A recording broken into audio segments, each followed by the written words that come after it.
მთავარ პროკურატურაში თავდაცვის სამინისტროსთან დაკავშირებით როგორც ჩანს კიდევ ბევრი ბრიფინგი გაიმართება. უკვე შეგვიძლია ვივარაუდოთ, რომ მათ შორის სახელმწიფო აუდიტის სამსახურიდან გადაგზავნილი მასალებიც იქნება.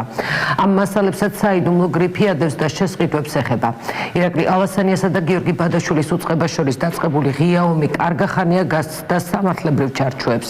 კაბელების საქმე, ექიმების საქმე, საზოგადოება ახლა უკვე აუდიტორების მიერ გაგზავნილი მასალების გამოძიების შედეგს ელოდება. თავდაცვის სამინისტროს საქმიანობის შესახებ სახელმწიფო აუდიტის სამსახურის დასკვნას პროკურატურა სწავლობს. იმას, რომ გამოძიება უკვე რამდენიმე თვეა მიმდინარეობს, პროკურატურა ადასტურებს. თუმცა გამოძიების ინტერესებიდან გამომდინარე საგამოძიებო უწყება სხვა დეტალებს არ ახმაურებს. პარალელურად უმრავლესობის ლიდერის მიერ ამავე აუდიტის დასკვნის პარლამენტში გადაგზავნის მოთხოვნა დღეს საკანონმდებლო ორგანოში განხილვის ერთ-ერთ მთავარ თემად იქცა. ხომ არ ჩაერთო აქტიურად თავდაცვის სამინისტროს წინააღმდეგ და პირდაპირ თქვათ ახალი ოპოზიციური ძალის წინააღმდეგ, ასე თქვათ, პოლიტიკურ შეტევაში საპარლამენტო უმრავლესობას.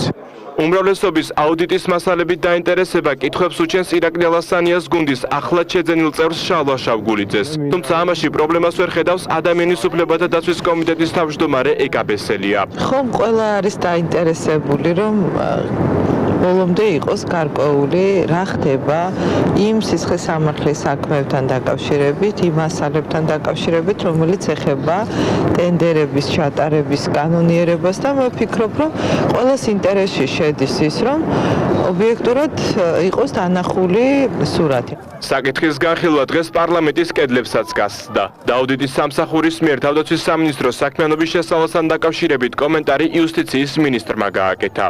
ჩვენთან დაკავშირებითაც დაიდო დასკვნა, რომელსაც ჩვენ ახლა ველოდებით მივიღებთ, ამიტომ რაღაც განსაკუთრებულს რომ თავდაცვის სამინისტროზე დადო დასკვნა აუდიტის სამსახურმა მე პირადად ვერ ვხედავ. ჩვენ ჩავთვალეთ, რომ არის გარკვეული პრობლემები რამოდენიმე შესყიდვასთან დაკავშირებით. პროკურატურაში გაგზავნილი მასალების დეტალების შესახებ გენერალური აუდიტორი არ საუბრობს.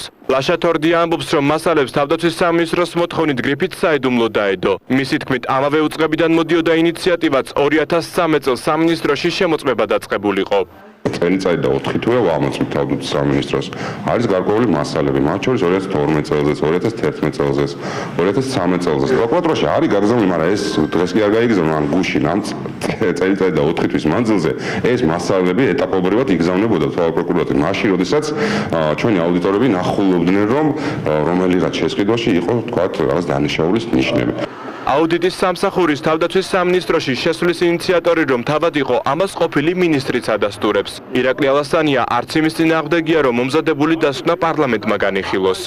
კონცენტრაცია ესეთი ამ ყველა საქმის ერთად წამოწევა მედიისთვის მიწოდება ბუნებრივია, ძალიან დიდ ეჭვებს ბადებს, მაგრამ თვითონ კონტროლის პალატა, ანუ აუდიტის სამსახური ჩემი მოთხოვნით შემოვიდა თავდაცვის სამინისტროში.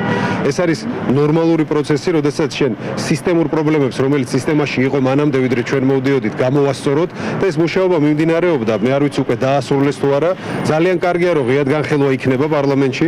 დაინახავს ყველა თუ რას ქონდა საქმე თავდაცვის სამინისტროში. ესეთივე პრინციპულობას ვისურვებდი უმრავლესობის ლიდერის მხრიდან კაბელების საქმის განსაჯაროებასთან დაკავშირებით. ვერ ვხედავ სამწუხაროდ, ასეთივე პრინციპულობას მოვითხოვდი მისგან სხვა უწყებებთან დაკავშირებითაც არ მესმის მისგან ეს სამწუხაროდ, ეს ყველაფერი ერთობლივად მიმართულია თავდაცვის უწყების მისი ყოფილი ხელმძღვანელის და ირაკლი ალასანიას პოლიტიკური საქმიანობის წინააღმდეგ. თავდაცვის სამინისტროს გარშემო ბოლო პერიოდში განვითარებული მოვლენების გამო აუდიტის სამსახურისგან ანგარიშის წარდგენა უმრავლესობის ლიდერმა მოითხოვა. სახელმწიფო აუდიტის სამსახური პარლამენტის ნდობის ჯგუფს მასალებს რამდენიმე დღეში გადაუგზავნის.